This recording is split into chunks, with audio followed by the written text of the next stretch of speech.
You can't be neutral on a moving train, I told y'all before. You can't believe everything that your teacher tell you. Who was your teacher? Your teacher just learned what they was taught. How do you know what they was taught was correct? Yeah, I mean, dig into the real history of this country and the fact that it was built on blood. You can't be neutral on a moving train. And that was an excerpt from Vinnie Paz singing Writings on Disobedience and Democracy. Welcome to You Can't Be Neutral.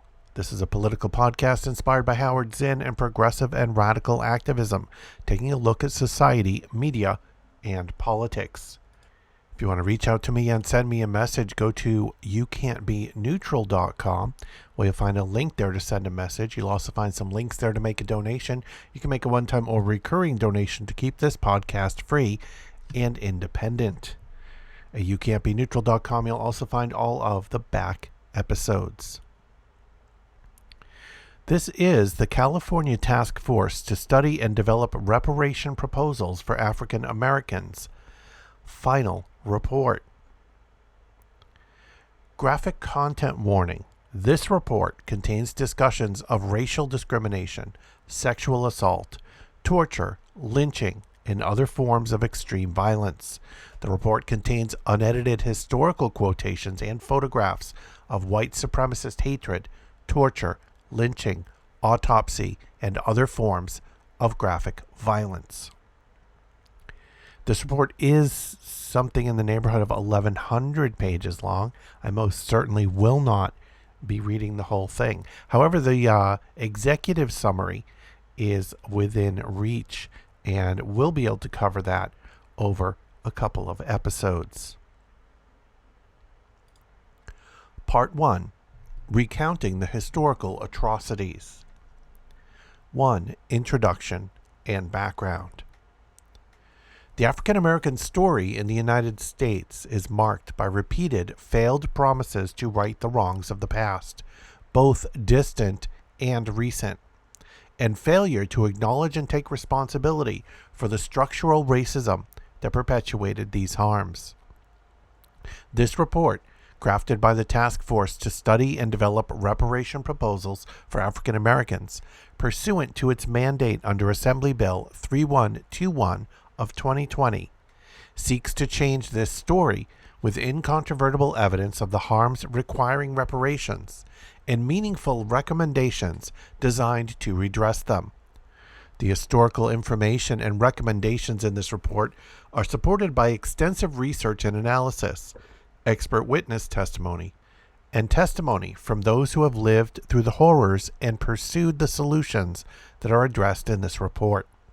Taken together with the substantive analysis regarding international standards, local, state, federal, and international examples of reparations, methods for educating the public regarding the critical issues addressed herein, and a catalog of the racist laws and policies that cumulatively created this nation. This report is intended to satisfy the requirements of AB 3121 in an accessible and comprehensive manner that will facilitate progress towards, finally, enacting meaningful reparations for African Americans in California and the United States. In 1863, President Abraham Lincoln signed the Emancipation Proclamation, and in 1865, the states ratified the 13th Amendment to the Constitution, which commanded that, quote, neither slavery nor involuntary servitude shall exist within the United States. And that, of course, is the part of that amendment that abolished slavery, but that leaves out the part of that amendment that kept slavery going as a form of punishment for crime. In supporting the passage of the 13th Amendment, its co-author, Senator Lyman Trumbull of Illinois, said that, quote, it is perhaps difficult to draw the precise line to say where freedom ceases and slavery begins. The United States then experienced a 12-year period after the Civil War called Reconstruction, during which the federal government tried, with some success, to give newly freed African Americans access to basic civil rights. as just one example of the many ways in which this period reflected an expansion of rights. By 1868, more than 700,000 African American men were registered to vote in the former Confederate states. These advancements came to an abrupt end after the presidential election of 1876, when federal political leaders reached a compromise, which resulted in the withdrawal of federal troops from key locations in the South, effectively ending Reconstruction. Later in 1883, the United States Supreme Court interpreted the 13th Amendment as empowering Congress, quote, to pass all laws necessary and proper for abolishing all badges and incidents of slavery in the United States. However, other than during Reconstruction, instead of abiding by the Supreme Court's and the Constitution's mandates to abolish badges and incidents of slavery, the United States federal, state, and local governments, including California, perpetuated and created new iterations of these badges and incidents. The resulting harms have been innumerable and have snowballed over generations. In 2020, through the enactment of Assembly Bill No. 3121, California began the process of addressing its role in accommodating and facilitating slavery, perpetuating the vestiges of enslavement, propagating state-sanctioned discrimination, and tolerating persistent systemic structures of discrimination on living African Americans across its systems of government at the local and state level. AB 3121 acknowledged that as a result of this historic and continued discrimination, African Americans in California, especially those whose lineage can be traced to an enslaved person, continue to suffer economic, educational, and health hardships that have prevented them as a people from achieving equality. AB 3121 established a task force to study and develop reparation proposals for African Americans, with a special consideration for African Americans who are descendants of persons enslaved in the United States, and directed the task force to study and develop reparation proposals for African Americans, taking into account A, the institution of slavery, including the federal and state governments that constitutionally and statutorily supported the institution of slavery. B, the legal and factual discrimination against freed slaves and their descendants from the end of the Civil War to the present, including economic, political, educational, and social discrimination. C, the lingering negative effects of the institution of slavery on living African Americans and on society in California and the United States. D, how instructional resources and technologies deny the inhumanity of slavery and the crime against humanity committed against the people of African descent in California and the United States. E, the role of Northern complicity in Southern-based institution of slavery. And F, the direct benefits to societal institutions, public and private, including higher education, corporate, religious, and associational. AB 3121 also required the task force to recommend appropriate ways to educate the California public of the task force's findings and submit to the legislature a report of its work. This is the task force's final report, incorporating and updating the contents of an interim report issued in June 2022. Part 1 of this report summarizes the harms caused by slavery and the lingering negative effects of the institution of slavery on descendants of persons enslaved in the United States and, more broadly, on living African Americans and on society in California and the United States. So thoroughly have the effects of slavery infected every aspect of American society over the last 400 years that it is nearly impossible to identify every badge and incident of slavery, include every piece of evidence, and describe every harm done to African Americans, and particularly to freed slaves and their descendants. In order to address this practical reality, chapters 1 to 13 describe a sample of government actions and the compounding harms that have resulted, organized into specific areas of systemic discrimination. In order to maintain slavery, Government actors adopted white supremacist beliefs and passed laws to create a racial hierarchy and control enslaved and free African Americans. After the end of slavery, although the federal Constitution recognized African Americans as citizens on paper, the government failed to give them the full rights of citizenship and failed to protect African Americans from widespread terror and violence.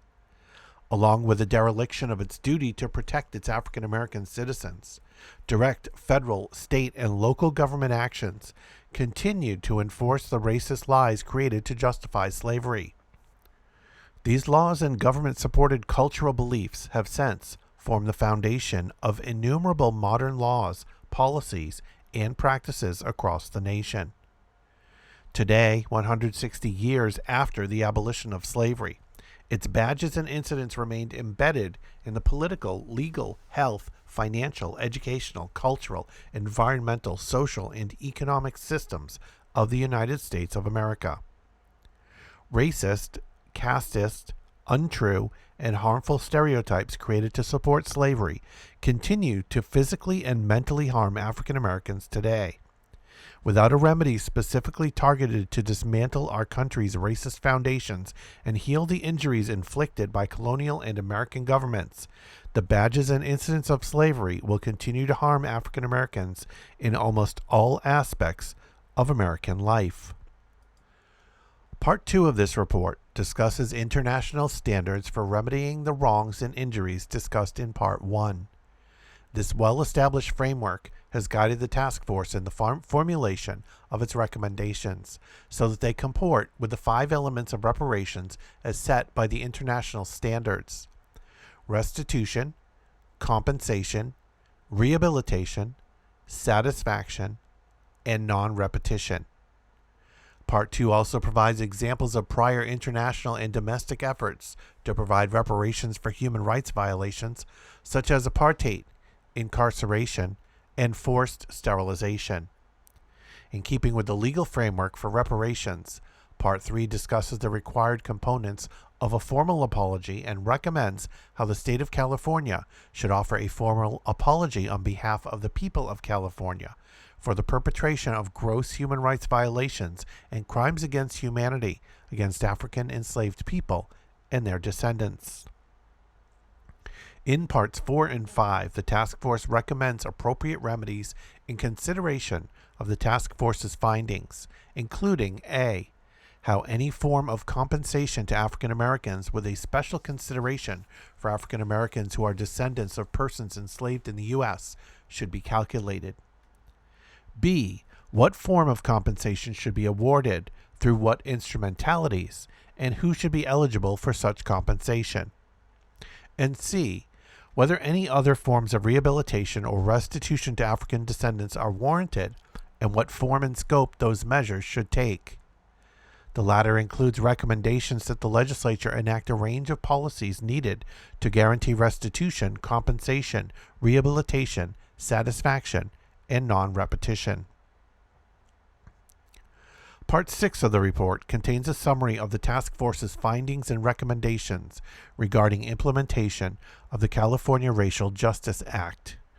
And Part 7 summarizes findings from community engagement and community input regarding reparations and the work of the task force. Part 8 recommends appropriate ways to educate the California public about the task force's findings and the legacy of enslavement and legal discrimination in California. Finally, Part 9 contains a compendium of California laws and policies that have had significant impact in the development of the state's and nation's unjust legal systems, including those that have subjugated and continue to disproportionately and negatively affect African Americans as a group and perpetuate the lingering material and psychosocial effects of slavery.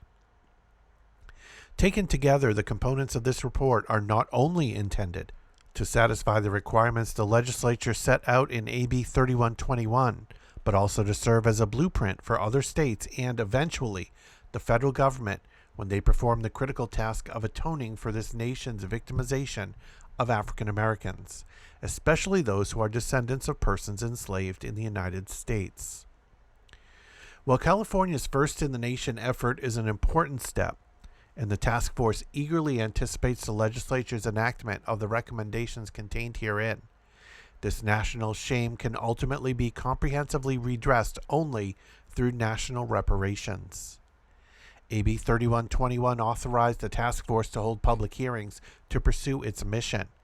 In order to inform the contents of this report, the task force held 16 public meetings during which it considered public comments, expert and personal witness testimony, in addition to considering the voluminous materials submitted to the task force via email from those unable to attend the meetings.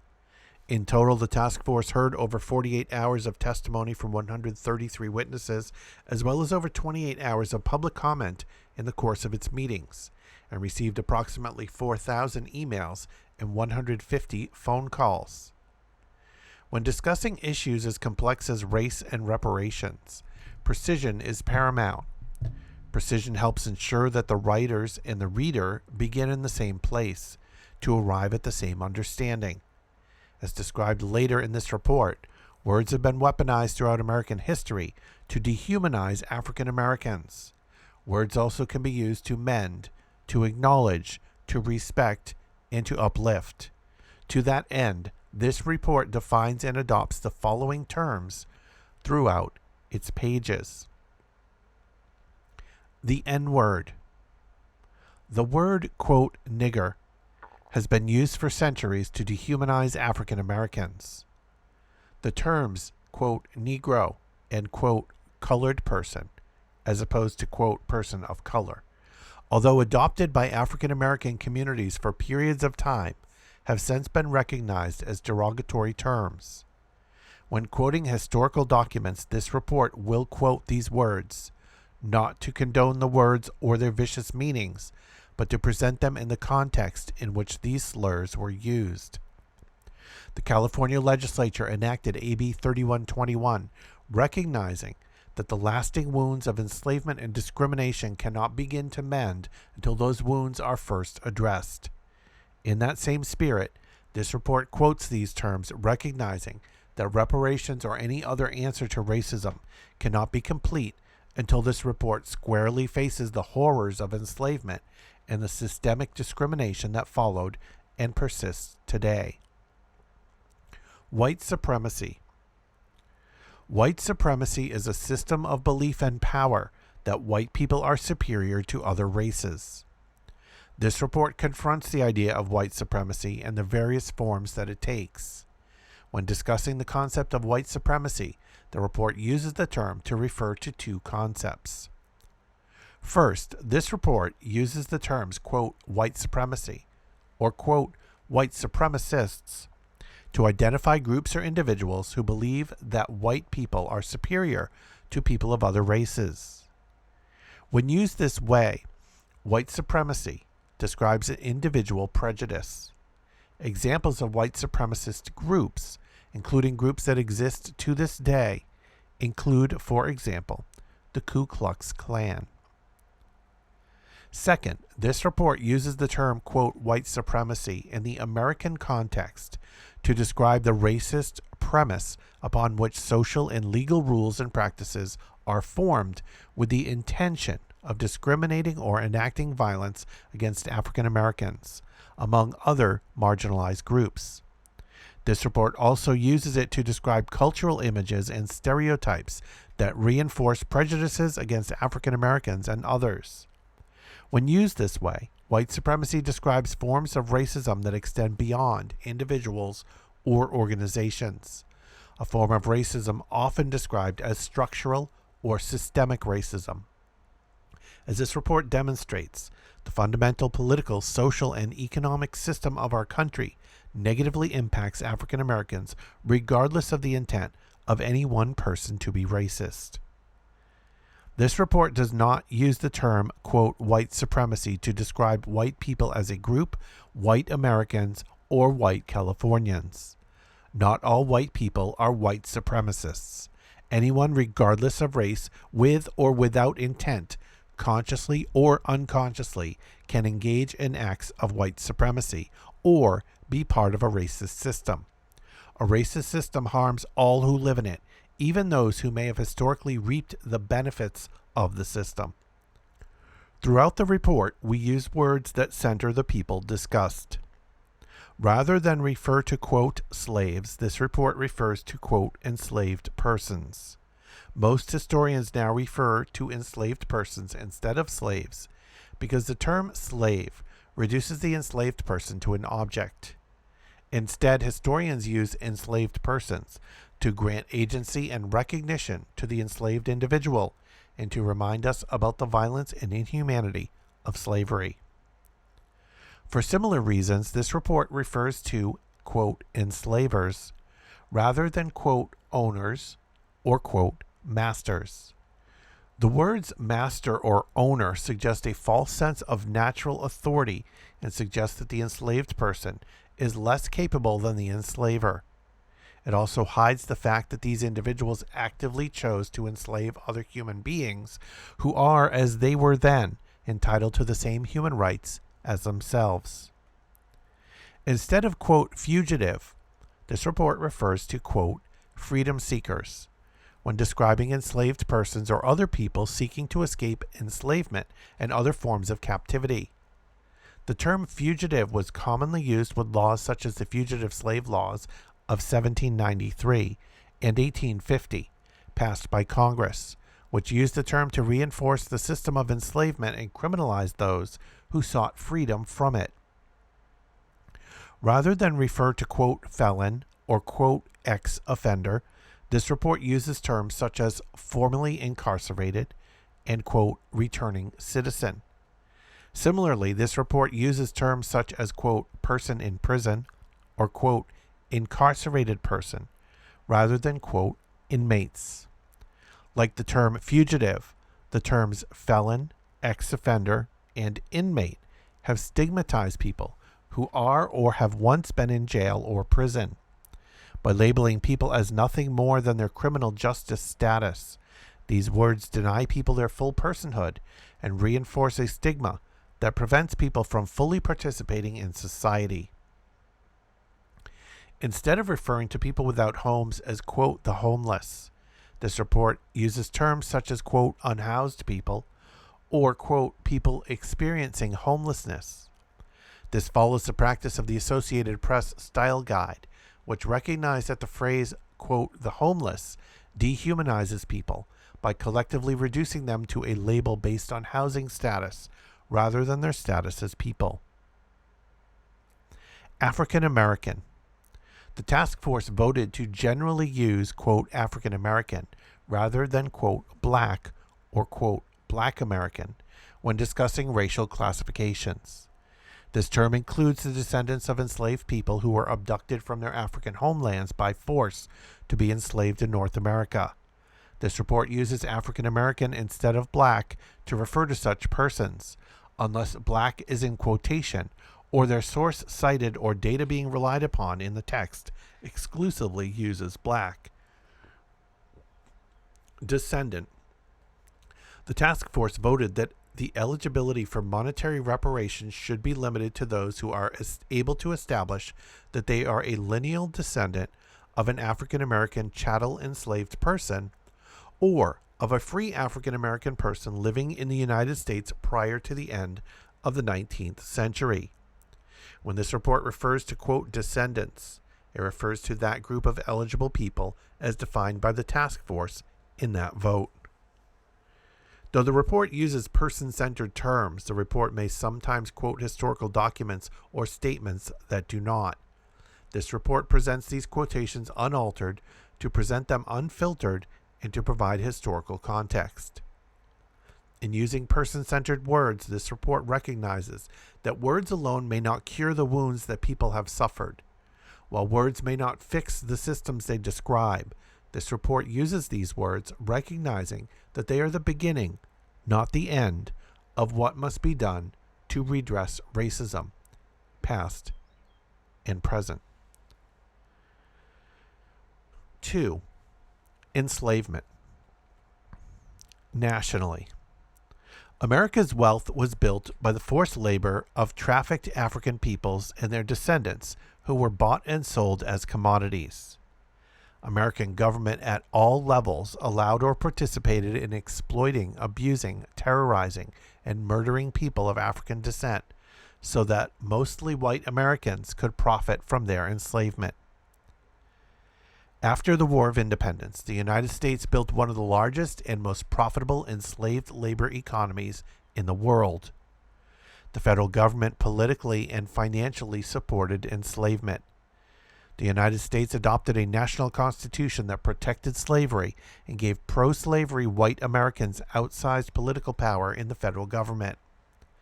Half of the nation's pre-Civil War presidents enslaved African Americans while in office. And throughout American history, more than 1,800 congressmen from 40 states once enslaved African Americans. By 1861, almost 2% of the entire budget of the United States went to pay for expenses related to enslavement, including enforcing fugitive slave laws. Enslavers made more than $159 million between 1820 and 1860 by trafficking African Americans within the U.S.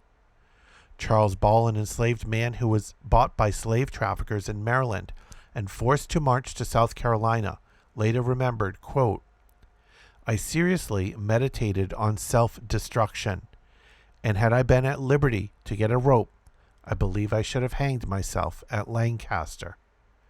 I had now no hope of ever again seeing my wife and children, or of revisiting the scenes of my youth."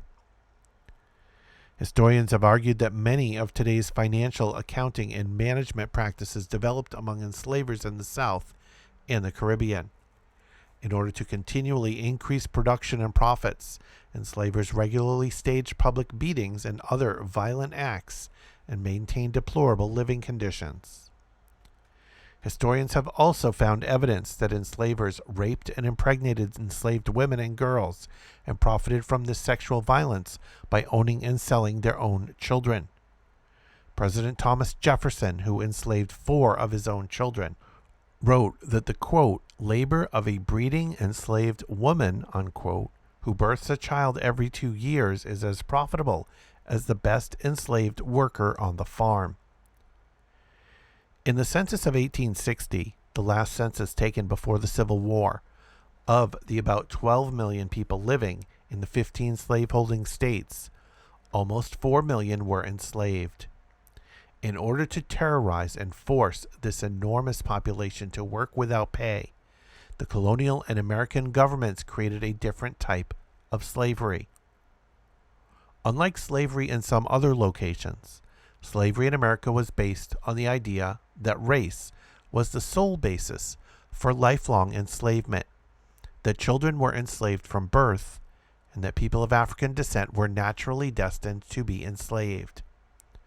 Colonists in North America claimed and passed laws to maintain a false racial hierarchy where white people were naturally superior. Colonial laws effectively made it legal for enslavers to kill the people they enslaved. In some states, free and enslaved African Americans could not vote or hold political office. Enslaved people could not resist a white person, leave a plantation without permission, or gather in large groups away from plantations. After the War of Independence, the American government continued to pass laws to maintain this false racial hierarchy, which treated all African Americans as less than human.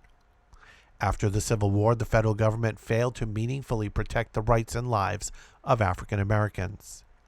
When Andrew Johnson became president after the assassination of Abraham Lincoln, he proclaimed in 1866, quote, "This is a country for white men, and by God, as long as I am president, it shall be a government for white men." The slave codes were reborn as the black codes in Jim Crow laws segregating African Americans and white Americans in every aspect of life.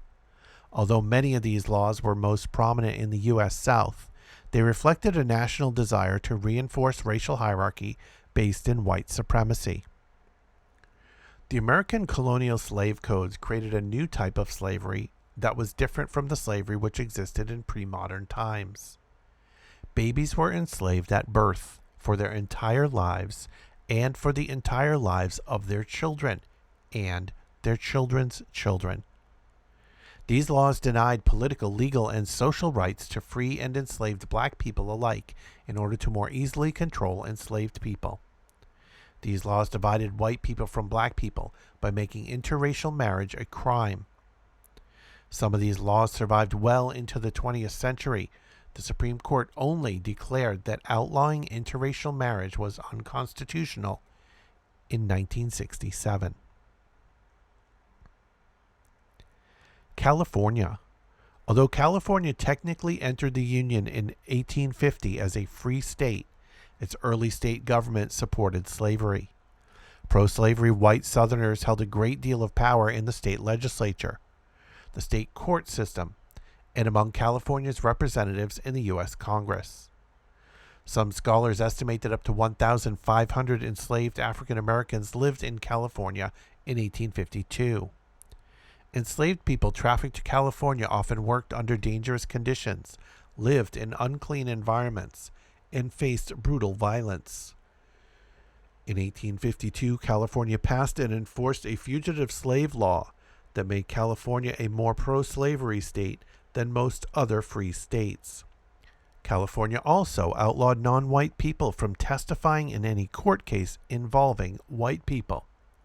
California did not ratify the 14th Amendment, which protected the equal rights of all citizens, until 1959, and did not ratify the 15th Amendment, which prohibited states from denying a person's right to vote on the basis of race, until 1962. 3. Racial terror. Nationally. After slavery, white Americans, sometimes aided by the government, maintained the badges of slavery by carrying out violence and intimidation against African Americans for decades. Racial terror pervaded every aspect of post-slavery life and prevented African Americans from building the same wealth and political influence as white Americans. African Americans faced threats of violence when they tried to vote, when they tried to buy homes in white neighborhoods, when they tried to swim in public pools, and when they tried to assert equal rights through the courts or in legislation. White mobs bombed, murdered, and destroyed entire towns.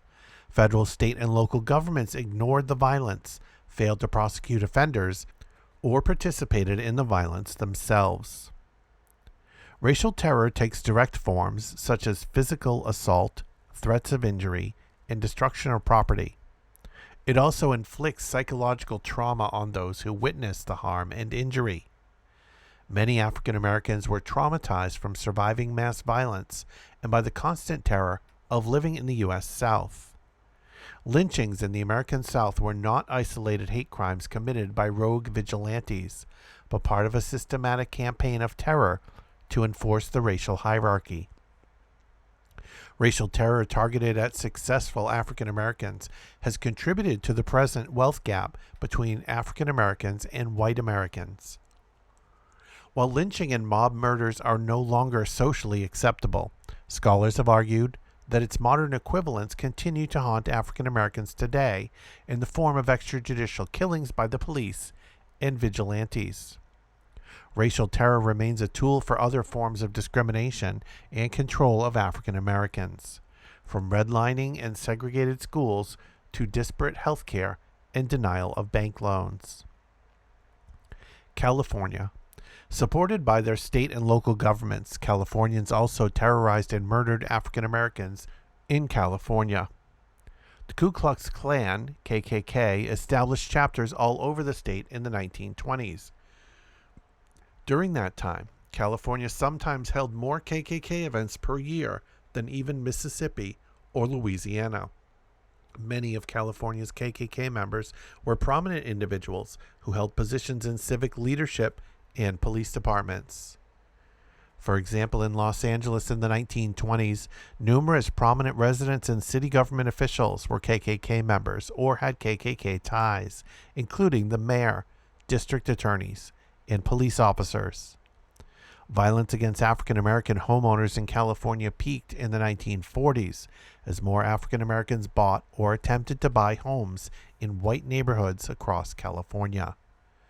Today, police violence against and extrajudicial killings of African Americans occur in California in the same manner as they do in the rest of the country. 4. Political disenfranchisement. Nationally, African Americans have pursued equal political participation since before the Civil War, but the federal, state, and local governments of the United States have suppressed and continue to suppress African American votes and political power. After the Civil War, the United States protected the voting rights of African Americans on paper, but not in reality. During the 12-year period after the Civil War, called Reconstruction, the federal government tried to give newly freed African Americans access to basic civil rights, and by 1868, more than 700,000 black men were registered to vote in the South. During Reconstruction, over 1,400 African Americans held federal, state, or local office, and more than 600 served in state assemblies. However, progress was short-lived. During the contested presidential election of 1876, Republicans and Democrats agreed to withdraw federal troops from key locations in the U.S. South, effectively ending Reconstruction. Southern states then willfully ignored the voting protections in the U.S. Constitution and passed literacy tests, poll taxes, challenger laws, grandfather clauses, and other devices to prevent African Americans from voting. States also barred African Americans from serving on juries. This targeted government action stripped African Americans of the political power they gained during Reconstruction. For example, in 1867, African American turnout was 90% in Virginia. After Virginia's voter suppression laws took effect, the number of African American voters dropped from 147,000 to 21,000. During Reconstruction, 16 African American men held seats in Congress. From 1901 until the 1970s, not a single African American served in Congress. These government actions returned white supremacists to power in local, state, and federal government. Historians have argued that racist lawmakers elected from the southern states blocked hundreds of federal civil rights laws and rewrote many of the country's most important pieces of legislation to exclude or discriminate against African Americans. For example, the New Deal, a series of federal laws and policies designed to pull America out of the Great Depression, created the modern white middle class and many of the programs that Americans depend upon today, such as Social Security. But the New Deal excluded African Americans from many of its benefits. Historians have argued that Southern lawmakers ensured that the GI Bill was administered by states instead of the federal government, to guarantee that states could direct its funds mostly to white veterans. Similarly, in order to secure the support of white Southern lawmakers, Congress included segregation clauses or rejected anti-discrimination clauses in the Hill-Burton Act of 1946, which paid for our modern healthcare infrastructure, and in the Housing Act of 1949, which helped white Americans buy single-family homes. These federal legislative decisions perpetuated the racial hierarchy, which continues today. California. California also passed and enforced laws to prevent African Americans from accumulating political power. California's law prohibiting non-white witnesses from testifying against white Californians protected white defendants from justice. The California Supreme Court warned that allowing any non-white person to testify, quote, would admit them to all the equal rights of citizenship, and we might soon see them at the polls, in the jury box, upon the bench, and in our legislative halls. California did not allow African American men to vote until 1879. The state also passed many of the voter suppression laws that were used in the South. California prohibited individuals convicted of felonies from voting, added a poll tax, and put in place a literacy test. 5. Housing segregation. Nationally, America's racial hierarchy was the foundation of a system of segregation in the United States after the Civil War. The aim of segregation was not only to separate, but also to force African Americans to live in worse conditions in nearly every aspect of life. Government actors working with private individuals actively segregated America into African American and white neighborhoods, Although this system of segregation was called Jim Crow in the South, it existed by less obvious yet effective means throughout the entire country, including in California. During enslavement, about 90% of African Americans were forced to live in the South. Immediately after the Civil War, the country was racially and geographically configured in ways that were different from the way it is segregated today. Throughout the 20th century, American federal, state, and local municipal governments expanded and solidified segregation efforts through zoning ordinances, slum clearance policies, construction of parks and freeways through the middle of African American neighborhoods, and public housing siting decisions. Courts enforced racially restrictive covenants and prevented homes from being sold to African Americans until the late 1940s. The federal government used redlining to deny African Americans equal access to the capital needed to buy a single-family home at the same time that it subsidized white Americans' efforts to own the same type of home. As President Herbert Hoover stated in 1931, single-family homes were, quote, expressions of racial longing, and, quote, that our people should live in their own home is a sentiment deep in the heart of our race. The passage of the Fair Housing Act in 1868 outlawed housing discrimination, but did not fix the structures put in place by 100 years of discriminatory government policies. Residential segregation continues today. The average urban African American person in 1890 lived in a neighborhood that was only 27% African American. In 2019, America is as segregated as it was in the 1940s, with the average urban African American living in a neighborhood that is 44% African American. Better jobs, tax dollars, municipal services, healthy environments, good schools, access to health care, and grocery stores have followed white residents to the suburbs, leaving concentrated poverty, underfunded schools, collapsing infrastructure, polluted water and air, crime, and food deserts in segregated inner-city neighborhoods. California. In California, the federal, state, and local governments created segregation through redlining, zoning ordinances, school and highway siting decisions, and discriminatory federal mortgage policy. California's, quote, sundown towns, like most of the suburbs of Los Angeles and San Francisco, prohibited African Americans from living in towns throughout the state. The federal government financed many whites-only neighborhoods throughout the state. The Federal Homeowners Loan Corporation maps used in redlining described many California neighborhoods in racially discriminatory terms. For example, in San Diego, there were, quote, servants areas of La Jolla and several areas, quote, restricted to the Caucasian race. During World War II, the federal government paid to build segregated housing for defense workers in Northern California. Housing for white workers was more likely to be better constructed and permanent. While white workers lived in rooms paid for by the federal government, African American war workers lived in cardboard shacks, barns, tents, or open fields.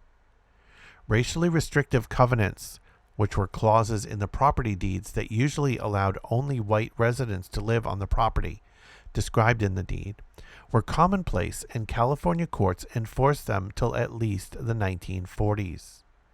Numerous neighborhoods around the state rezoned African American neighborhoods for industrial use to keep out white residents, or adopted zoning ordinances to ban apartment buildings to try and keep out African American residents. State agencies demolished thriving African American neighborhoods in the name of urban renewal and park construction. Operating under a state law for urban redevelopment, the city of San Francisco declared that the Western Addition, a predominantly African American neighborhood, was blighted and destroyed the Fillmore, San Francisco's most prominent African American neighborhood and business district. In doing so, the city of San Francisco closed 883 businesses, displaced 4,729 households, destroyed 2,500 Victorian homes, and damaged the lives of nearly 20,000 people. It then left the land empty for many years. 6. Separate and unequal education. Nationally, Through much of American history, enslavers and the white political ruling class in America falsely believed it was in their best interest to deny education to African Americans in order to dominate and control them. Enslaving states denied education to nearly all enslaved people, while the North and Midwest segregated their schools and limited or denied education access to freed African Americans. After slavery, Southern states maintained the racial hierarchy by legally segregating African American and white children, and white-controlled legislatures funded African American public schools far less than white public schools.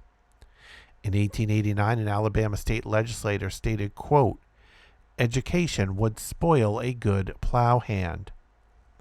African American teachers received lower wages, and African American children received fewer months of schooling per year and fewer years of schooling per lifetime than white children. Contrary to what most Americans are taught, the U.S. Supreme Court's landmark 1954 case, Brown v. Board of Education, which established that racial segregation in public schools is unconstitutional, did not mark the end of segregation. After Brown v. Board, many white people and white-dominated school boards throughout the country actively resisted integration. In the South, segregation was still in place throughout the early 1970s due to massive resistance by white communities. In the rest of the country, including California, education segregation occurred when government supported residential segregation coupled with school assignments and citing policies. Because children attended the schools in their neighborhood and school financing was tied to property taxes, most African American children attended segregated schools with less funding and resources than schools attended by white children. In 1974, the U.S. Supreme Court allowed this type of school segregation to continue in schools if it reflected residential segregation patterns between the city and the suburbs. In part as a result of this decision and other U.S. Supreme Court decisions that followed, many public schools in the United States never integrated in the first place or were integrated and subsequently resegregated. California. In 1874, the California Supreme Court ruled that segregation in the state's public schools was legal, a decision that predated the U.S. Supreme Court's infamous separate but equal case, Plessy v. Ferguson, by 22 years. In 1966, as the South was in the process of desegregating, 85% of African American students in California attended predominantly minority schools, and only 12% of African American students and 39% of white students attended racially balanced schools. Like in the South, white Californians fought desegregation, and in a number of school districts, courts had to order districts to desegregate. Any progress attained through court-enforced desegregation was short-lived. Throughout the mid to late 1970s, courts overturned, limited, or ignored desegregation orders in many California districts, as the U.S. Supreme Court and Congress limited methods to integrate schools. In 1979, California passed Proposition 1, which further limited desegregation efforts tied to busing. In the vast majority of California school districts, schools either resegregated or were never integrated, so segregated schooling persists today. California is the sixth most segregated state in the country for African American students. In California's highly segregated schools, schools mostly attended by white and Asian children receive more funding and resources than schools mostly attended by African American and Latino children. 7. Racism in environment and infrastructure. Nationally, due to residential segregation, African Americans have lived in poor quality housing throughout American history, exposing them to disproportionate amounts of lead poisoning and increasing their risks of infectious disease. Segregated African American neighborhoods have more exposure to hazardous waste, oil and gas production, and automobile and diesel fumes, and are more likely to have inadequate public services like sewage lines and water pipes. African Americans are more vulnerable than white Americans to the dangerous effects of extreme weather patterns like heat waves worsened by the effects of climate change. California. National patterns are replicated in California. African Americans in California are more likely than white Californians to live in overcrowded housing and near hazardous waste. African American neighborhoods are more likely to lack tree canopy and suffer from the consequences of water and air pollution. For instance, African American neighborhoods in the San Joaquin Valley were historically denied access to clean water. 8. Pathologizing the African American family. Nationally, government policies and practices have destroyed African American families throughout American history. After the Civil War, Southern state governments re-enslaved children by making them, quote, apprentices and forcing them to labor for white Americans, who were sometimes their former enslavers.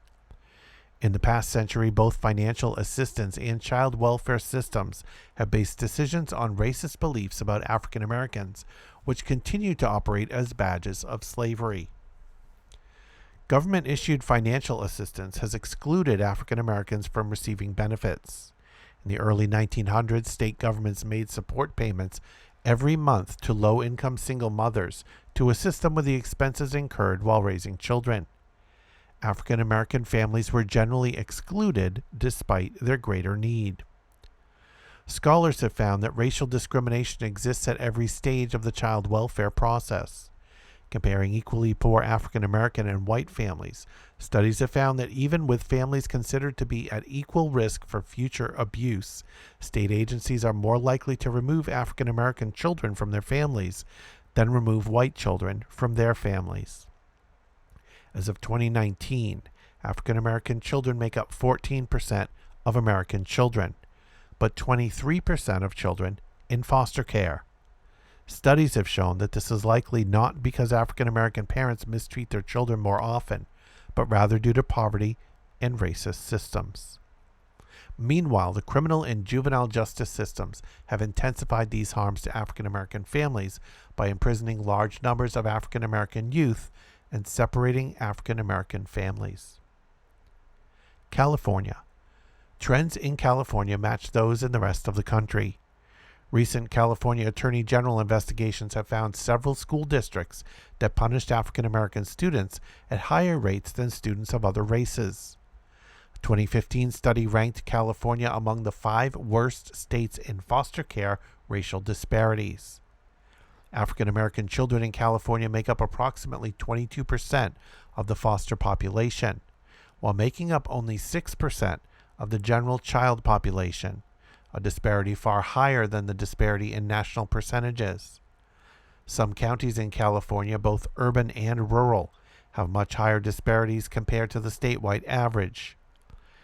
In San Francisco County, which is largely urban and has around 800,000 residents, the percentage of African American children in foster care in 2018 was over 25 times the rate of white children. 9. Control over creative, cultural, and intellectual life. Nationally. During slavery, state governments controlled and dictated the forms and content of African American artistic and cultural production. After the Civil War, governments and politicians embraced minstrelsy, which was the popular racist and stereotypical depiction of African Americans through song, dance, and film. Federal and state governments failed to protect African American artists, culture makers, and media makers from discrimination and simultaneously promoted discriminatory narratives. Federal and state governments allowed white Americans to steal African American art and culture with impunity, depriving African American creators of valuable copyright and patent protections.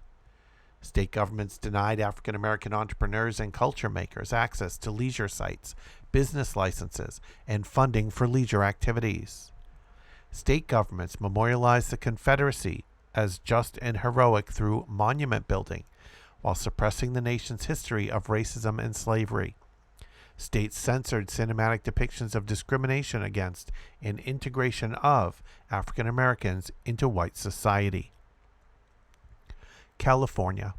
In California, city governments decimated thriving African American neighborhoods with vibrant artistic communities like the Fillmore in San Francisco.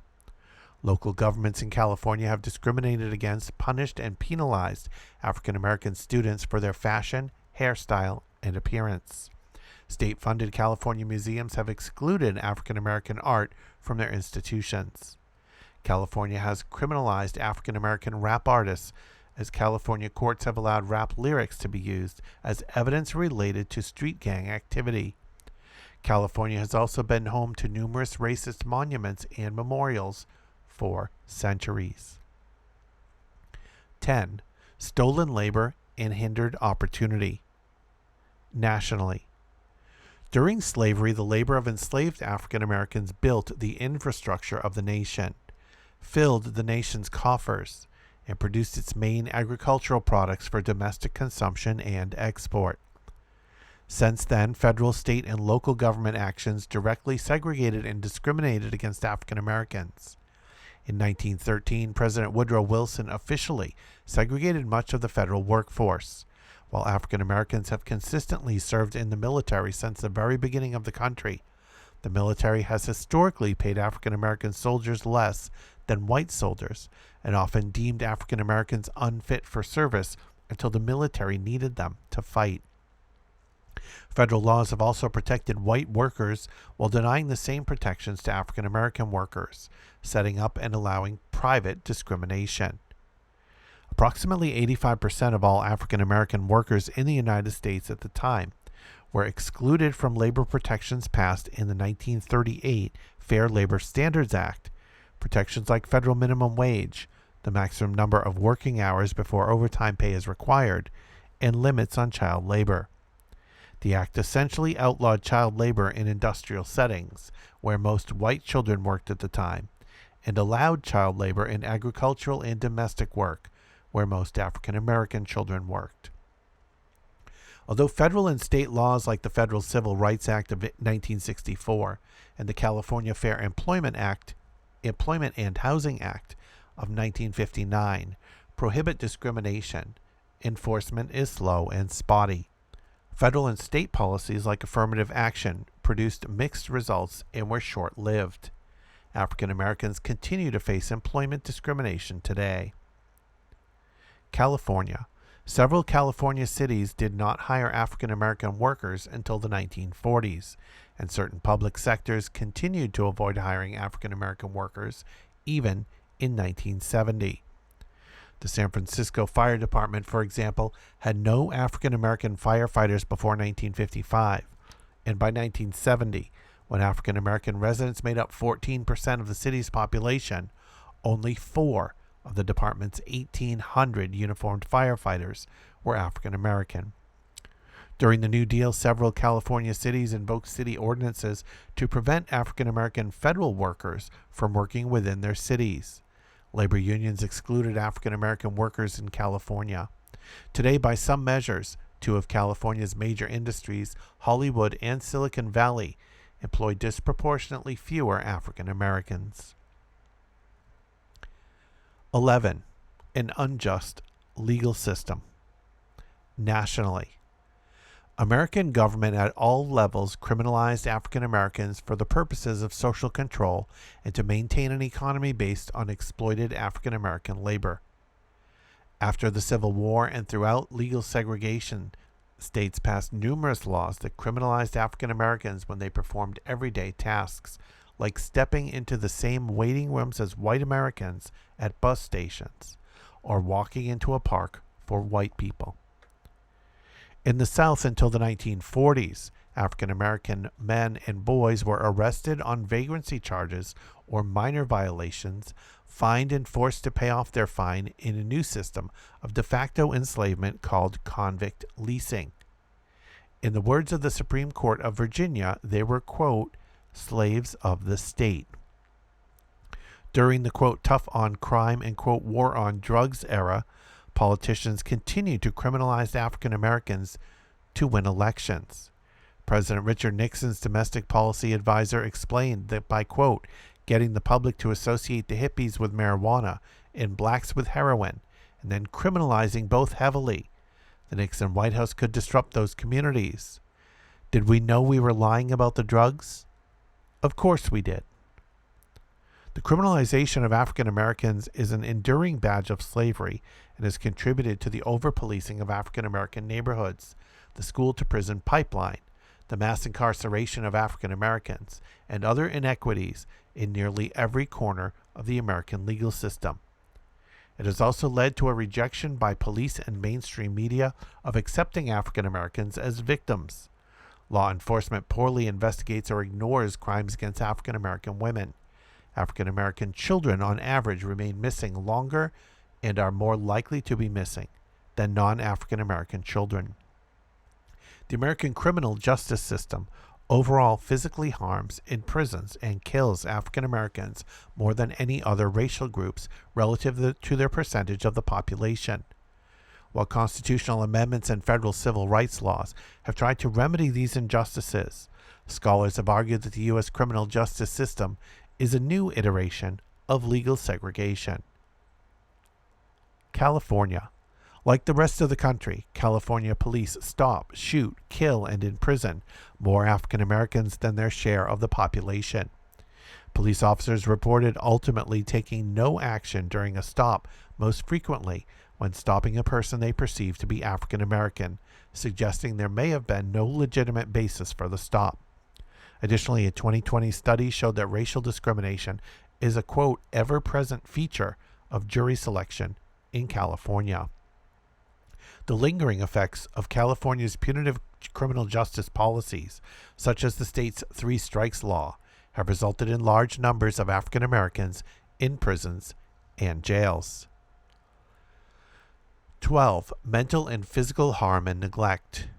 Nationally, the government actions described in this report have had a devastating effect on the health of African Americans. Compared to white Americans, African Americans live shorter lives and are more likely to suffer and die from almost all diseases and medical conditions than white Americans. When they are hospitalized, African American patients with heart disease receive older, cheaper, and more conservative treatments than their white counterparts. Researchers have found that by some measures, this health gap has grown and cannot be explained by poverty alone, as middle and upper class African Americans also manifest high rates of chronic illness and disability. Researchers have linked these health outcomes in part to African Americans' unrelenting experience of racism in our society. Research suggests that race-related stress may have a greater impact on health among African Americans than diet, exercise, smoking, or income status. In addition to physical harm, African Americans experience anger, anxiety, paranoia, helplessness, hopelessness, frustration, resentment, fear, lowered self-esteem, and lower levels of psychological functioning as a result of racism. These feelings can profoundly undermine African American children's emotional and physical well-being and their academic success. California. These measures are similar in California. The life expectancy of an average African American Californian was 75.1 years, 6 years shorter than the state average. African American babies are more likely to die in infancy, and African American mothers giving birth die at a rate almost 4 times higher than the average Californian mother. Compared with white Californians, African American Californians are more likely to have diabetes, die from cancer, or be hospitalized for heart disease. African American Californians suffer from high rates of serious psychological distress, depression, suicidal ideation, and other mental health issues. Unmet mental health needs are higher among African American Californians as compared with white Californians, including lack of access to mental health care and substance abuse services. African American Californians have the highest rates of attempted suicide among all racial groups. 13. The wealth gap. Nationally. As described in further detail throughout this report, government policies perpetuating badges of slavery have helped white Americans accumulate wealth while erecting barriers which prevented African Americans from doing the same.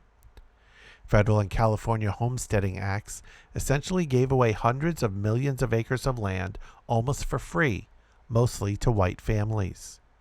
Today, as many as 46 million of their living descendants, approximately 1/4 of the adult population of the United States, reaped the wealth benefits of these laws. In the 1930s and 1940s, the federal government created programs that subsidized low-cost loans, which allowed millions of average white Americans to own their homes for the first time. Of the $120 billion worth of new housing subsidized between 1934 and 1962, less than 2% went to non-white families. Other bedrocks of the American middle class, like Social Security and the GI Bill, also mostly excluded African Americans. The federal tax structure has in the past and continues today to discriminate against African Americans.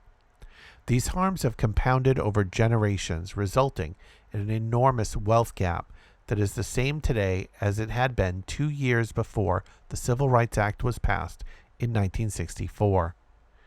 In 2019, the median African American household had a net worth of $24,100, 13% of the median net worth of white households at $188,200. This wealth gap persists regardless of education level and family structure and across all income levels. California. The wealth gap exists in similar ways in California. A 2014 study of the Los Angeles metro area found that the median value of liquid assets for native-born African American households was $200, compared to $110,000 for white households. California's homestead laws similarly excluded African Americans before 1900 because they required a homesteader to be white. Throughout the 20th century, federal, state, and local governments in California erected barriers to African American home ownership and supported or directly prohibited African Americans from living in suburban neighborhoods. Californians passed Proposition 209 in 1996, which prohibited the consideration of race in state contracting. One study has estimated that as a result of Proposition 209, minority and women-owned businesses have lost about $1 billion. Key findings of Part 1. In order to maintain slavery, colonial and American governments adopted white supremacist beliefs and passed laws in order to maintain a system that stole the labor and intellect of people of African descent. This system was maintained by and financially benefited the entire United States of America and its territories. The system of white supremacy is a badge of slavery and continues to be embedded today in numerous American and Californian legal and social systems. Throughout American history, this system has been upheld by federal, state, and local laws and policies, and by violence and terror. All over the country, but particularly in the South during the era of legal segregation, federal, state, and local governments directly engaged in, supported, or failed to protect African Americans from the violence and terror aimed to subjugate African Americans. These government actions and derelictions of duty caused compounding physical and psychological injury for generations. In California, racial violence against African Americans began during slavery, continued through the 1920s as groups like the Ku Klux Klan permeated local governments and police departments, and peaked after World War II as African Americans attempted to move into white neighborhoods. After the Civil War, African Americans briefly won political power during Reconstruction. Southern states responded by systematically stripping African Americans of their power to vote. Racist lawmakers elected from Southern states blocked hundreds of federal civil rights laws and edited important legislation to exclude or discriminate against African Americans, harming African American Californians. Government actors working with private individuals actively segregated America into African American and white neighborhoods. In California, federal, state, and local governments created segregation where none had previously existed through discriminatory federal housing policies, zoning ordinances, school siting decisions, and discriminatory federal mortgage policies known as redlining. Funded by the federal government, the California state and local government also destroyed African American homes and communities through park and highway construction, urban renewal, and by other means.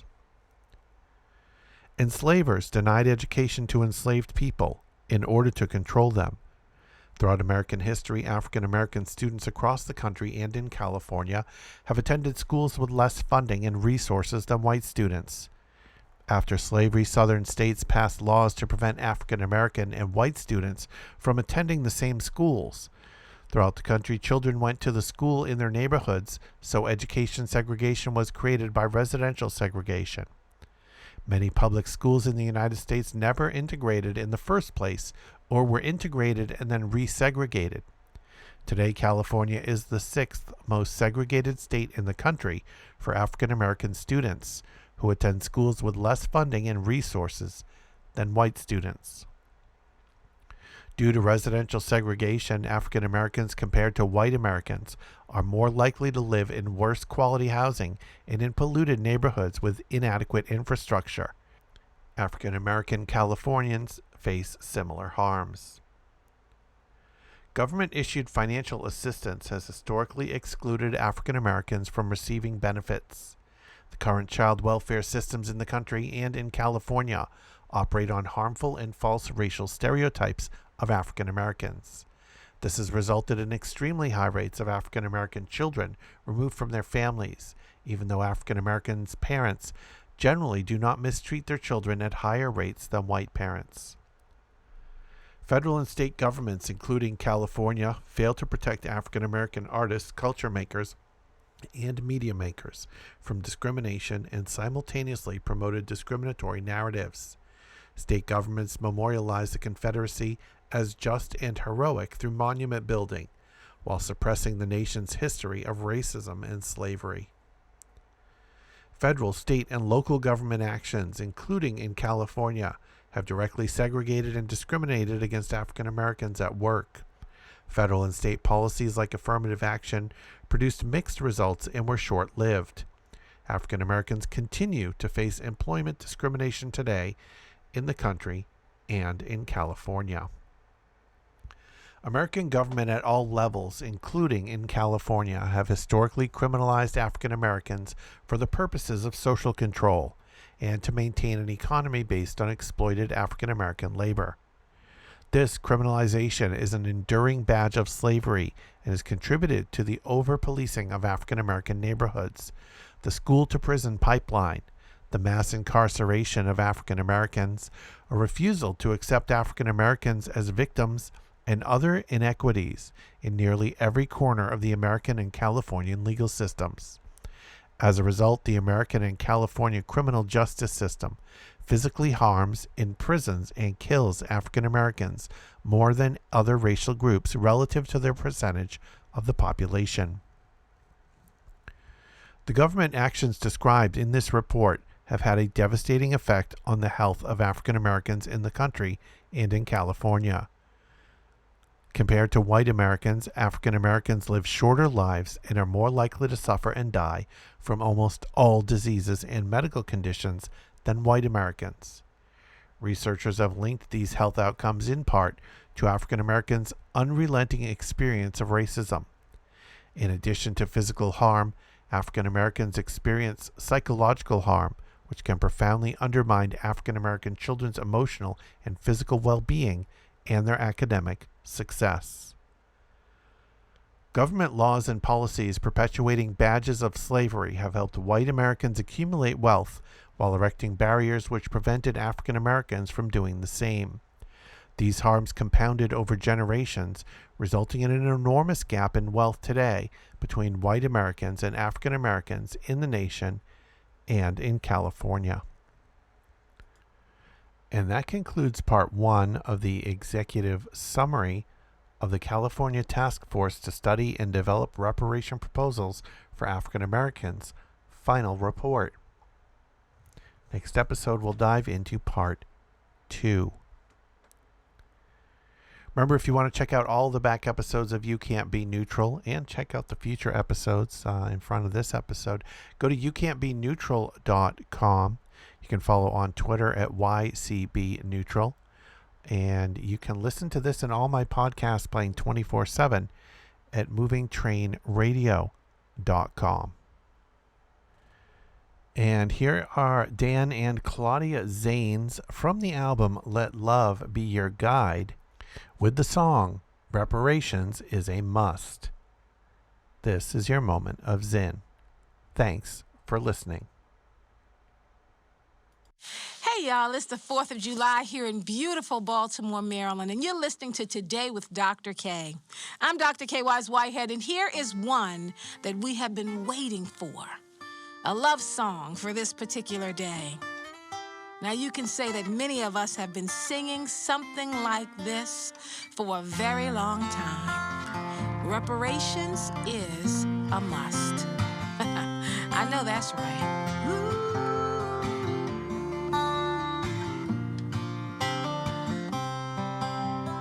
See how the flags are flying.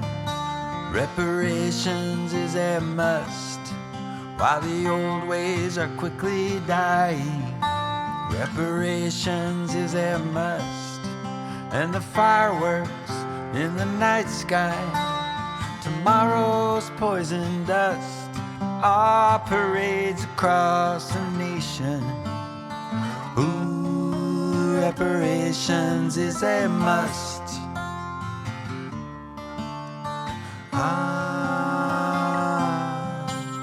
The statues and the glory. Reparations is a must. The story behind the story. Reparations is a must. All the children in their classrooms and the teachers they're asked to trust can write it on the whiteboard. Ooh, reparations is a must.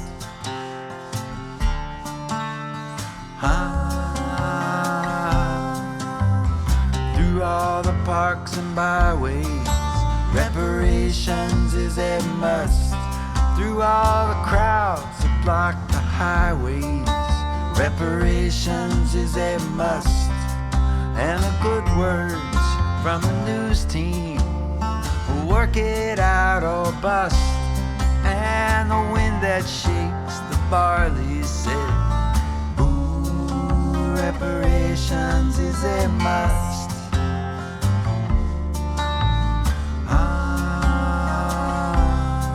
At the barbecues and clam bakes, reparations is a must.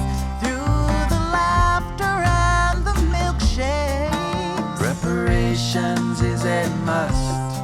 and the sunburns on the front porch. No time to fight or fuss. You all know what to do now.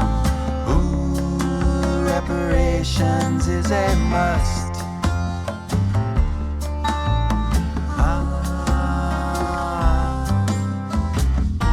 We'll count our footsteps, elevate our gaze.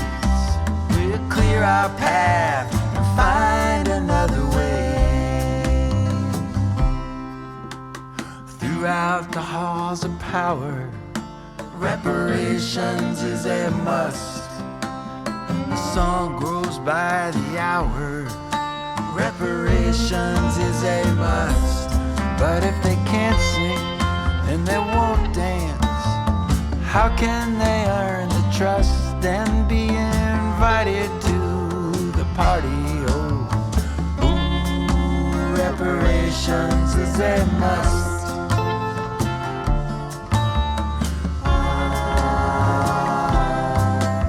Now who needs facts to ponder? Reparations is a must. Just grab a map and wonder. Reparations is a must. If you listen, you'll hear clearly. It was never meant for us. But if you sing, this land is your land. Ooh, reparations is a must. It's a must, it's a must, it's a must, it's a must. Ooh, reparations is a must. Ooh, reparations is a must. It's a must, it's a must, it's a must, it's a must. Reparations is a must.